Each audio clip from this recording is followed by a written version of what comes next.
এখানে মমতা ব্যানার্জিকেও মোদী সরকার দিল্লি থেকে মায়েদেরকে 2000 টাকা দেওয়ার জন্য টাকা পাঠাচ্ছেন।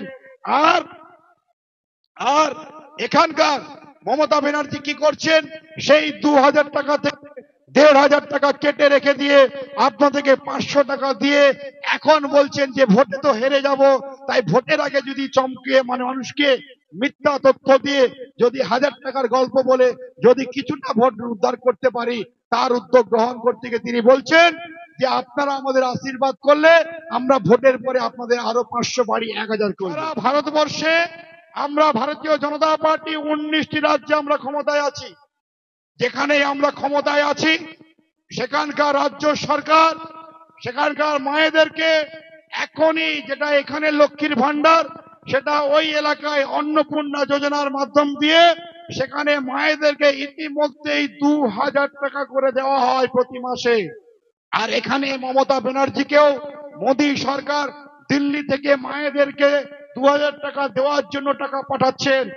আর আর এখানকার মমতা ব্যানার্জি কি করছেন, সেই 2000 টাকা থেকে 1500 টাকা কেটে রেখে দিয়ে আপনাদেরকে 500 টাকা দিয়ে এখন বলছেন যে ভোটে তো হেরে যাব, তাই ভোটের আগে যদি চমকিয়ে মানুষকে মিথ্যা তথ্য দিয়ে যদি 1000 টাকার গল্প বলে যদি কিছুটা ভোট উদ্ধার করতে পারি তার উদ্যোগ গ্রহণ করতে গিয়ে তিনি বলছেন যে আপনারা আমাদের আশীর্বাদ করলে আমরা ভোটের পরে আপনাদের আরো 500 বাড়ি 1000 করব। রাজ্যে বিজেপি ক্ষমতায় এলে পরে আমাদের মায়েদেরকে ওই দুয়ারে সরকারে গিয়ে ফর্ম ফিল আপ করতে হবে না, বাড়িতে বাড়িতে গিয়ে আমরা ফর্ম ফিল আপ করে লক্ষ্মীর ভান্ডারের পরিবর্তে অন্নপূর্ণা যোজনার নামে আপনাদের প্রত্যেকের অ্যাকাউন্টে আমরা মাসে 3000 টাকা করে দেওয়ার ব্যবস্থা গ্রহণ করব।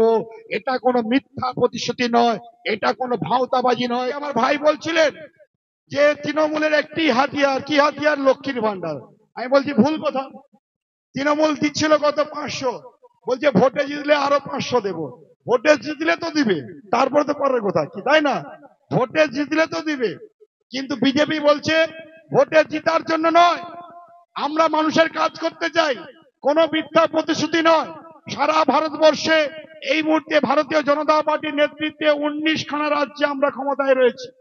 খুব ভালো করে বুঝুন, সারা ভারতবর্ষে আমরা ভারতীয় জনতা পার্টি 19টি রাজ্যে আমরা ক্ষমতায় আছি। যেখানে আমরা ক্ষমতায় আছি সেখানকার রাজ্য সরকার সেখানকার মায়েদেরকে এখনই, যেটা এখানে লক্ষ্মীর ভান্ডার, সেটা ওই এলাকায় অন্নপূর্ণা যোজনার মাধ্যম দিয়ে সেখানে মায়েদেরকে ইতিমধ্যেই 2000 টাকা করে দেওয়া হয় প্রতি মাসে। আর এখানে মমতা ব্যানার্জিকেও মোদী সরকার দিল্লি থেকে মায়েদেরকে 2000 টাকা দেওয়ার জন্য টাকা পাঠাচ্ছেন।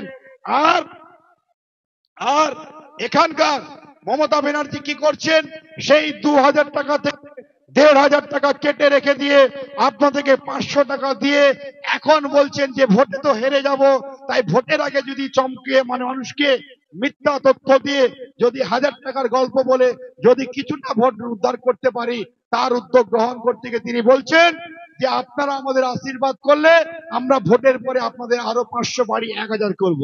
আর এইখানেই আমাদের জননেতা শুভেন্দু অধিকারী তিনি বিভিন্ন সভা সমিতি সর্বত্রই বলছেন যে এই সরকারের পরিবর্তন ঘটে, বিজেপিকে আপনারা ক্ষমতায় নিয়ে আসুন। এই রাজ্যে বিজেপি ক্ষমতায় এলে পরে আমাদের মায়েদেরকে ওই দুয়ারে সরকারে গিয়ে ফর্ম ফিল আপ করতে হবে না, বাড়িতে বাড়িতে গিয়ে আমরা ফর্ম ফিল আপ করে লক্ষ্মীর ভান্ডারের পরিবর্তে অন্নপূর্ণা যোজনার নামে আপনাদের প্রত্যেকের অ্যাকাউন্টে আমরা মাসে 3000 টাকা করে দেওয়ার ব্যবস্থা গ্রহণ করব। এটা কোনো মিথ্যা প্রতিশ্রুতি নয়, এটা কোনো ভাওতাবাজি নয়। কারণ 19টা রাজ্যে বিজেপি ক্ষমতায় আছে, 19টা রাজ্যের মায়েরা বর্তমানেই তারা 2000 টাকা করে পায়, এবং আসাম, মধ্যপ্রদেশ সেই রাজ্যেও আমরা ক্ষমতায় আছি, সেখানে মায়েরা 2500 টাকা করে পাচ্ছেন।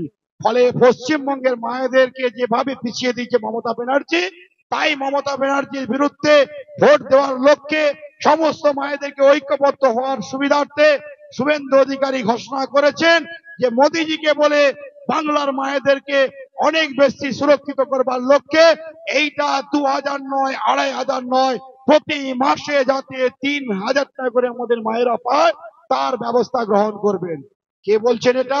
জননেতা শুভেন্দু অধিকারী। কে সেই শুভেন্দু অধিকারী? যিনি দীর্ঘদিন ধরে এই এলাকা থেকে নির্বাচিত হয়ে সাংসদ হিসেবে দিল্লিতে গিয়েছেন। যে শুভেন্দু অধিকারী আজকে দীর্ঘদিন ধরে রাজ্য বিধানসভায় অত্যন্ত গুরুত্বপূর্ণ মন্ত্রী বিধায় তিনি সারা বাংলার মানুষের কাছে নিজেকে প্রমাণ করতে সক্ষম হয়েছেন।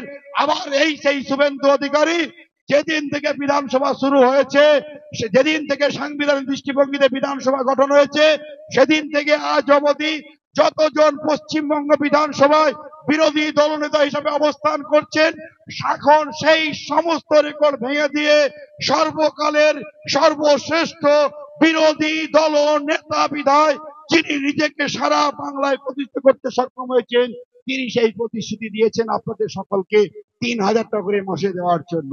তাই আপনাদের সবার কাছে বিনয়ের সঙ্গে আবেদন করব, কোনো দ্বিধা দ্বন্দ্ব না করে অভিজিৎ গঙ্গোপাধ্যায়কে এমন বিপুল মার্জিনে এই এলাকা থেকে নির্বাচিত করে আপনারা দিল্লি সংসদে গিয়ে ক্যাবিনেট মন্ত্রী করবার ক্ষেত্রে সদর্থক ভূমিকা গ্রহণ করবেন, যেখানে সারা বাংলার মানুষ প্রবাদের মতো করে নতুন করে ভাবতে শুরু করবে।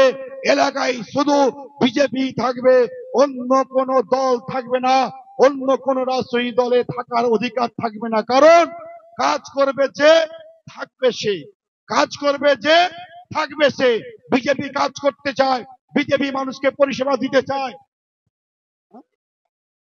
আমাদের প্রার্থী সাহেব অলরেডি নামছেন, তাই সবাইকে বলবো একবার সবাই মিলে জোরে স্লোগান দেন, বন্দে মাতরম, বন্দে মাতরম, বন্দে মাতরম, ভারত মাতা কি, ভারত মাতা কি, জয় শ্রীরাম, জয় শ্রীরাম। অভিজিৎ গঙ্গোপাধ্যায় জিন্দাবাদ, অভিজিৎ গঙ্গোপাধ্যায় জিন্দাবাদ, মানুষের হৃদয়ের মণি অভিজিৎ গঙ্গোপাধ্যায় জিন্দাবাদ, আইনি ব্যবস্থাকে সুরক্ষিত করবার জন্য পথপ্রদর্শক অভিজিৎ গঙ্গোপাধ্যায় জিন্দাবাদ।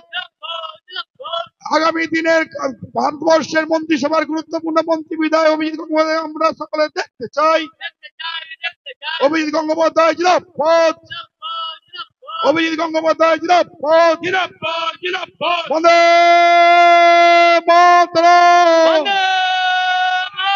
বন্দে মাতরম, বন্দে মাতরম। এই ভারতীয় জনতা পার্টি জিন্দাবাদ, ভারতীয় জনতা পার্টি জিন্দাবাদ, নরেন্দ্র মোদী জিন্দাবাদ, অমিত শাহ জিন্দাবাদ, জেপি নাড্ডা জিন্দাবাদ, জননেতা শুভেন্দু অধিকারী জিন্দাবাদ, জননেতা শুভেন্দু অধিকারী জিন্দাবাদ, সুকান্ত মজুমদার জিন্দাবাদ, দিলীপ ঘোষ জিন্দাবাদ, অভিজিৎ গঙ্গোপাধ্যায় জিন্দাবাদ।